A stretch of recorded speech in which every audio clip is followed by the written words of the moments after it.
மணல் கடத்தல தட்டி கேட்ட உதவி ஆய்வாளரை தாக்கிய வழக்கறிஞர்.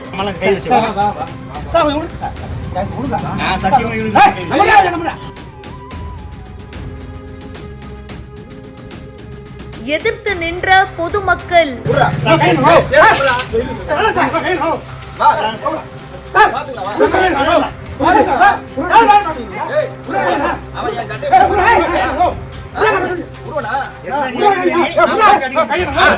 திருவண்ணாமலை கலசப்பாக்கம் அடுத்த நவாபாளையம் கிராமம் பக்கத்துல மிருகண்டா நதி அணை அமைஞ்சிருக்கு. இந்த பகுதியை சுத்தி செங்கல் சூளைகள் பல வருஷமா செயல்பட்டு வருது. செம்மண் மற்றும் வண்டல் மண் ஆகியவை மிருகண்டா நதி அணையில இருந்து தொடர்ந்து பகல் இரவு பாராம கடத்தப்படுவதா போலீசாருக்கு தகவலும் வந்திருக்கு. இதையடுத்து உதவி ஆய்வாளர் நாகராஜ் தலைமையில 3 பெண் காவலர்கள் அந்த அணை பகுதிக்கு போயிருக்காங்க. அப்போ ஜேசிபி எந்திரம் கொண்டு ஒரு டிராக்டர் மற்றும் லாரியில செம்மண் அள்ளிட்டு போன விஷயம் தெரிய வந்திருக்கு. மடக்கி பிடிச்சிருக்காங்க. அதுக்கப்புறமா அதை அப்படியே எடுத்துட்டு வந்திருக்காங்க.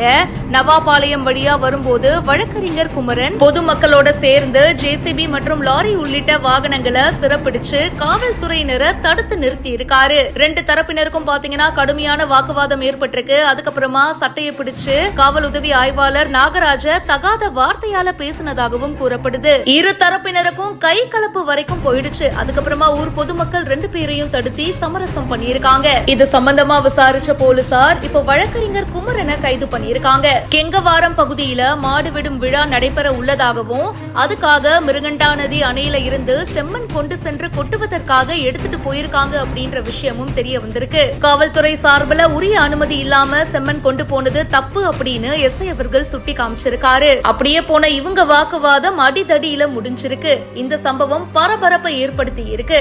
இத பத்தி உங்களுடைய கருத்துக்களை சொல்லுங்க. இப்பவே ஃபாலோ பண்ணுங்க.